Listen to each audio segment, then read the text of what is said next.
Hello everyone, how you all? I think you are all well and you are doing well also. As we know, the world is fighting with this burst humanitarian crisis, this COVID-19. So this is a time that we have to be adapt ourselves. As Prime Minister Modi himself said at a various platform, that this is a time that in the post COVID-19 world, we have to be adapt ourselves according to the changing circumstances. As the things is changing continuously, then we also have to be changed. So this is a time that even the education has to be provided on the electronic platform. So this is a platform that is provided by sir Bimal sir, ARB Study IQ, and this platform is very enough to guide you in every manner as you want. And we are here to start our discussion on Indian polity section. And under the Indian polity, we will begin our discussion on the constitution. And in the constitution, and I will say sorry for that more have been in the English because it will be in bilingual class. तो ये bilingual रहेगा. अभी थोड़ा मैंने introductory part थोड़ा English में रहा, लेकिन ये आगे से बाइलिंगुअल रहेगा. और ये स्टार्ट कर रहे हैं हम इन कॉन्स्टिट्यूशन को. कॉन्स्टिट्यूशन में हम बिगन करेंगे. This is a format that how we are going to be study the Indian polity, and in the Indian polity we will begin our constitution, and constitution can be studied in such a manner. One is philosophical aspect, philosophical basis, and other is government aspect. Under the government aspect we will see it later.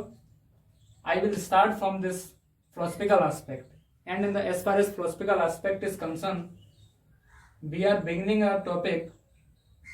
One is preamble, other is fundamental rights, third is DPSP, fourth is fundamental duties. This is a philosophical aspect, and under the philosophical aspect we will begin our discussion on preamble. तो हम पहले preamble पढ़ने जा रहे हैं.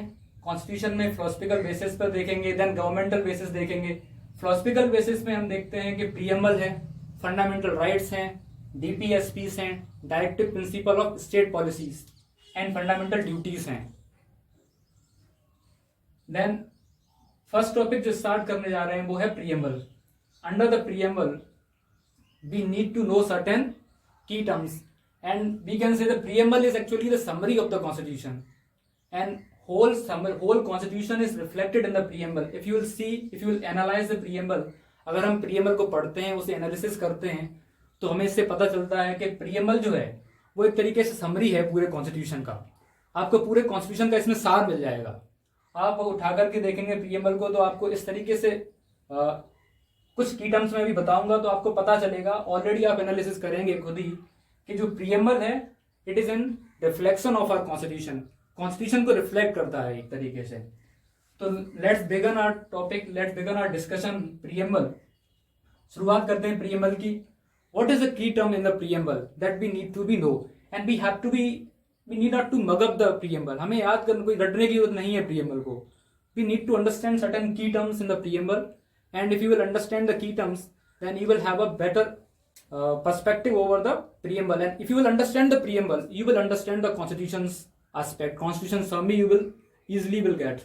So it is only the reflection of the constitution. So first is we begin. Who is the source of authority of the constitution?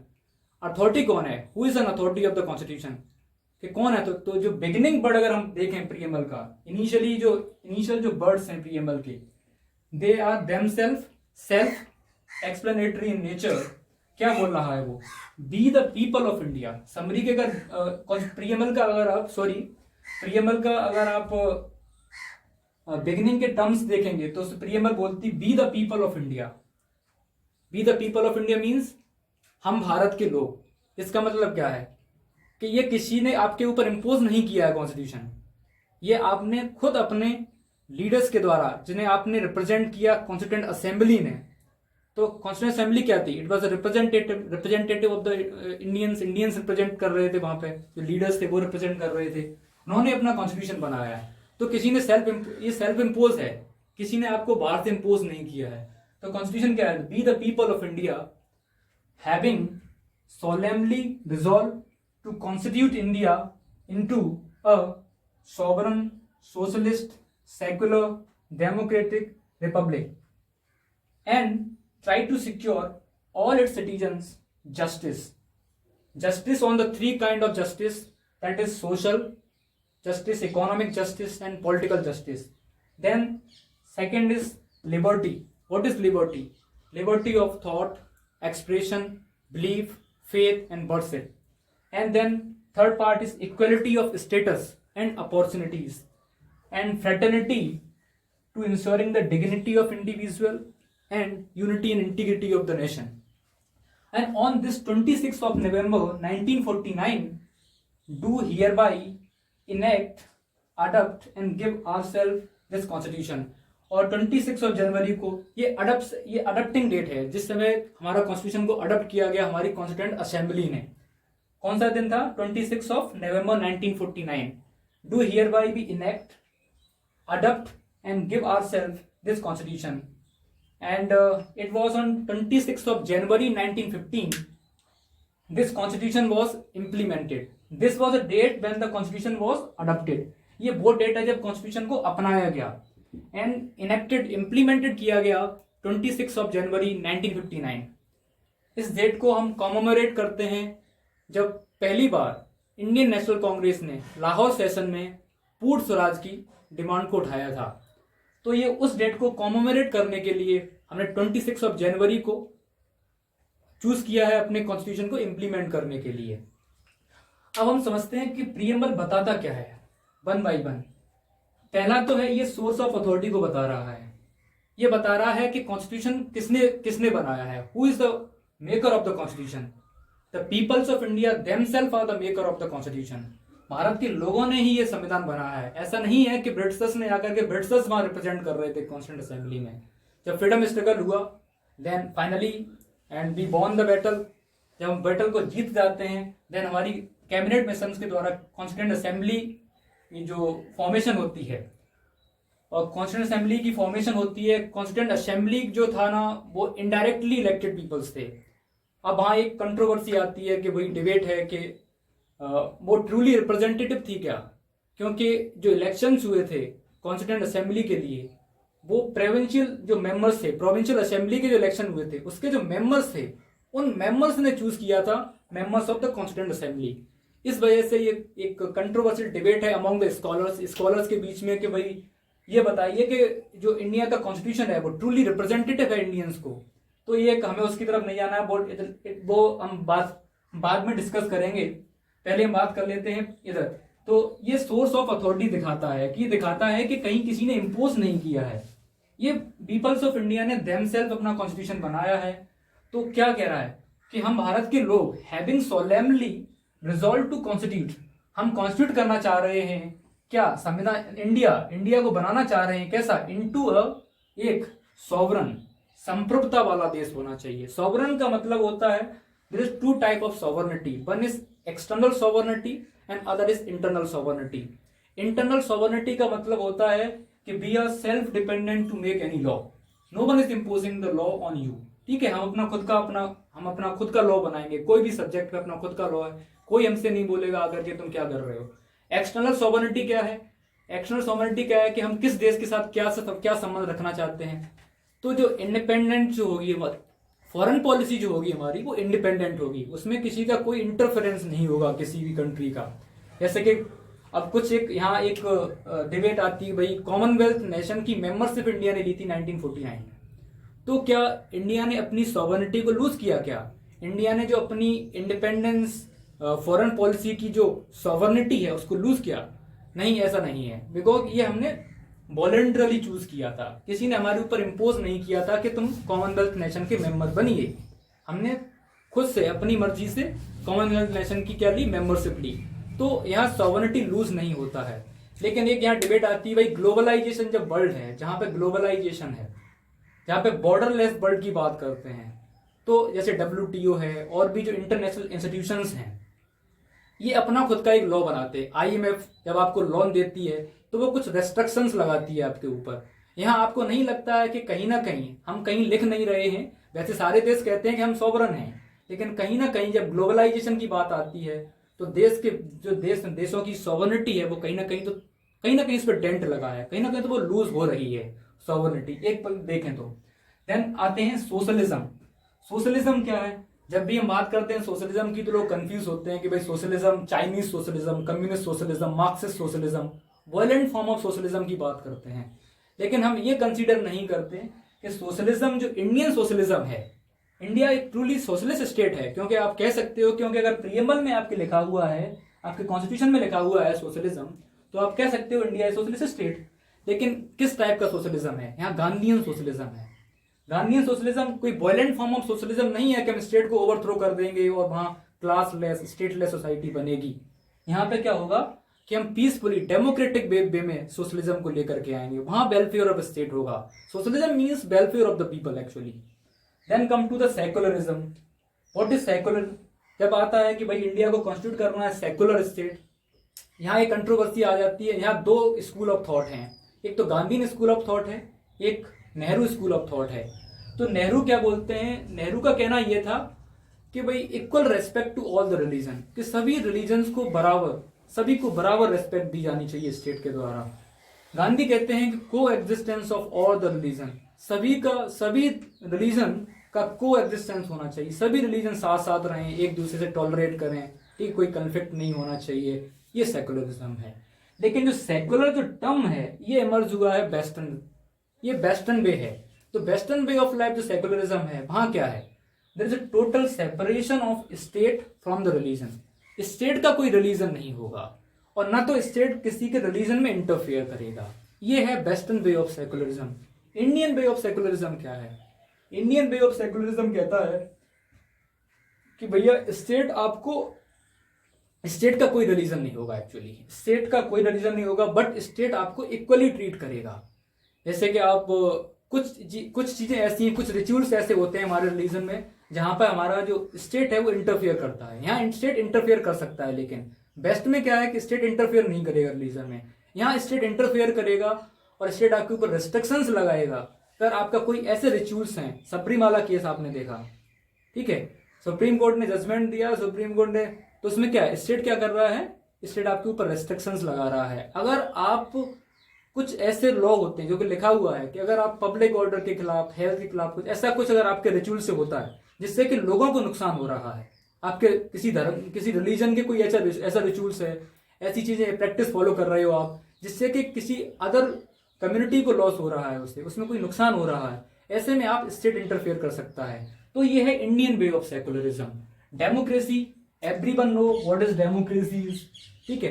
Democracy means यहाँ बात आ जाती है डेमोक्रेटिक, तो यूनिवर्सल एडल्ट फ्रेंचाइज, हर किसी को वोट देने का अधिकार है, ठीक है। इवन अमेरिकन अगर आप देखोगे तो अमेरिका को करीब 140 ईयर्स लगे वुमेन्स को राइट देने में, राइट टू वोट। इंडिया में क्या है, you read the article 325 and 326 of the constitution.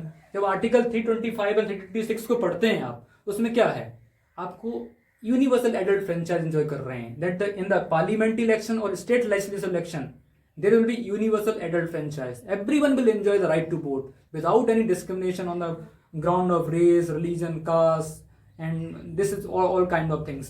तो इसमें किसी में कोई भेदभाव नहीं होगा, सबको इक्वल राइट दिए जाएंगे। डेमोक्रेसी है, डेमोक्रेसी के कुछ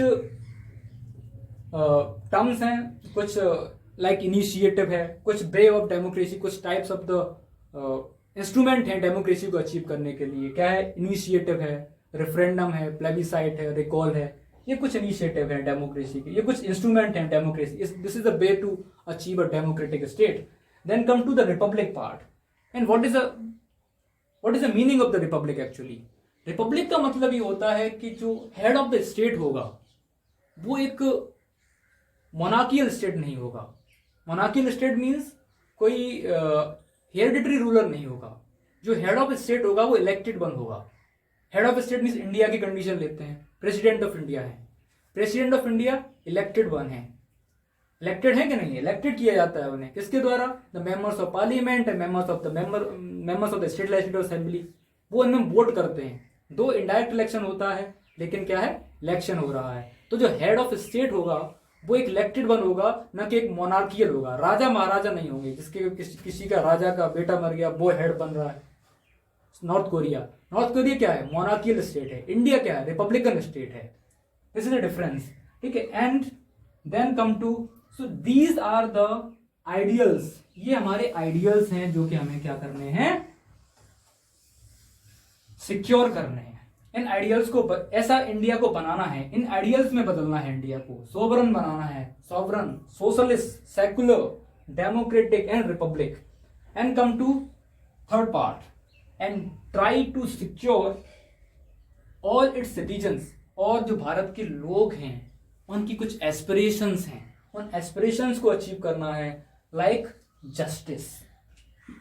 जस्टिस क्या है? Social, economic and political justice. Liberty, liberty means justice. अब यहां कैसे अचीव हो रहा है कॉन्स्टिट्यूशन में, ये देखिए आप जस्टिस कैसे अचीव हो रहा है. जस्टिस को समझ लेते हैं पहले. सोशल, इकोनॉमिक और पॉलिटिकल, अगर जस्टिस की बात करोगे तो जो पॉलिटिकल जस्टिस है, राइट टू वोट है आपके पास. एंड राइट टू वोट है यानी कि आपको कोई भी पार्लियामेंट्री इलेक्शन हो, लेजिस्लेटिव इलेक्शन हो, आपको वोट करने का अधिकार है. इसके साथ साथ आपको right to contest in the election, आपको चुनाव लड़ने का भी अधिकार है.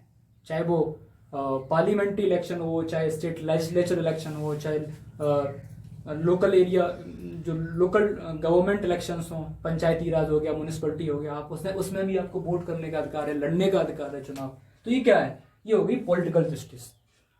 Social and economic justice. Now यहां आप देखिए हमारा जो डीपीएसपी है, डीपीएसपी है, कुछ राइट जो है डीपीएसपी के अंदर है, कुछ फंडामेंटल राइट हैं, जिससे आपको पता चलेगा कि यहाँ पे हमारी क्या हो रही है, सोशियो इकोनॉमिक जस्टिस अचीव होती है. तो वो हो गया सोशल इकोनॉमिक जस्टिस. तो मैंने बताया था कि ये कॉन्स्टिट्यूशन की क्या एक समरी है, कॉन्स्टिट्यूशन रिफ्लेक्ट होगा इसके अंदर. आपको यहाँ पे देखो, आपको आर्टिकल 325 आ गया, ठीक है, ठीक है, आर्टिकल 325 आ गया, यहाँ 326 आ गया, डीपीएसपी आ जाएंगी इसके अंदर. क्यों? डीपीएसपी क्या अचीव कर रही है? Social and economic justice achieve कर रही है. Then come to the liberty part. कहां है liberty mention? Liberty of thought, expression, belief, faith, worship. यह सारे कॉन्स्टिट्यूशन के कुछ आर्टिकल्स लिखिए. आर्टिकल 19 क्या अचीव कराता है आपको? Article 19 of the fundamental right. 6 democratic freedom है आर्टिकल 19 के अंदर.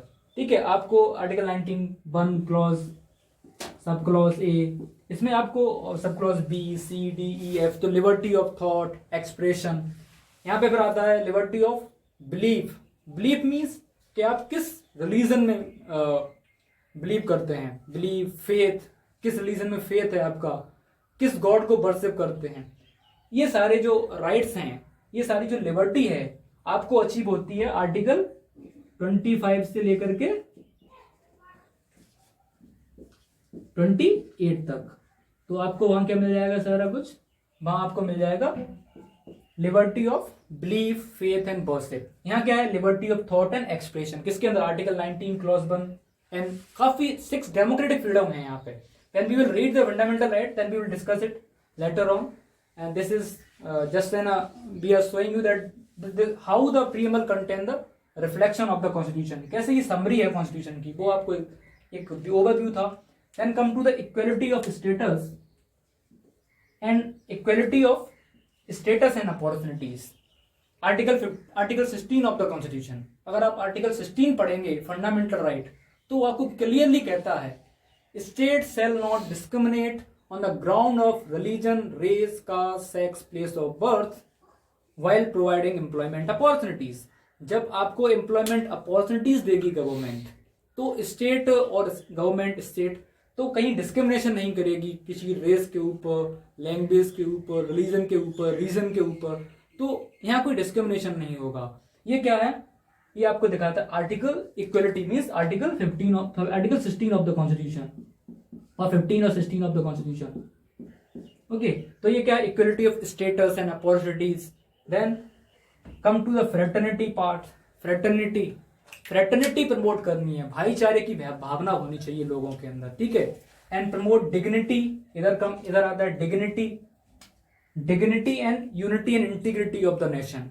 And promote dignity and integrity and unity and integrity of the nation.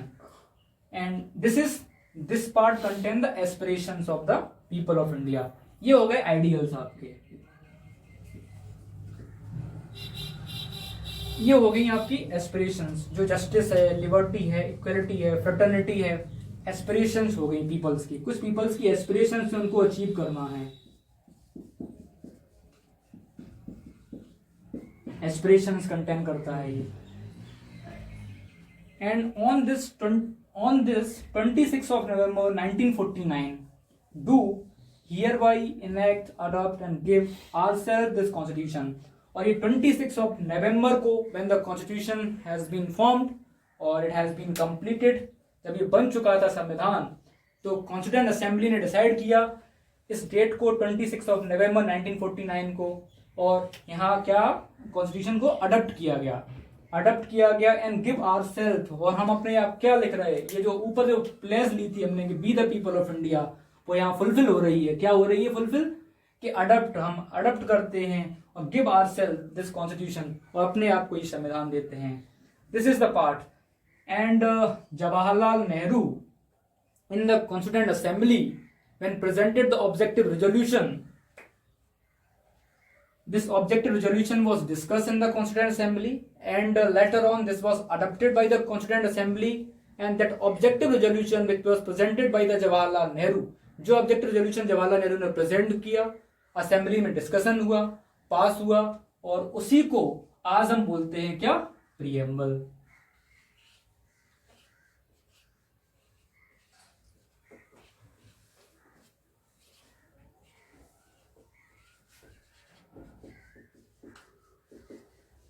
So this is an objective resolution.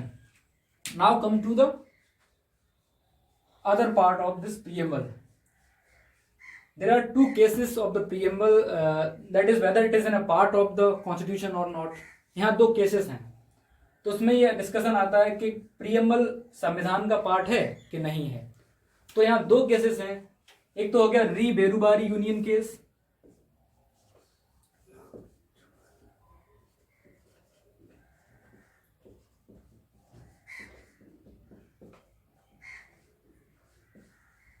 And दूसरा है Kesavananda Bharati case, most popular judgment of the supreme court.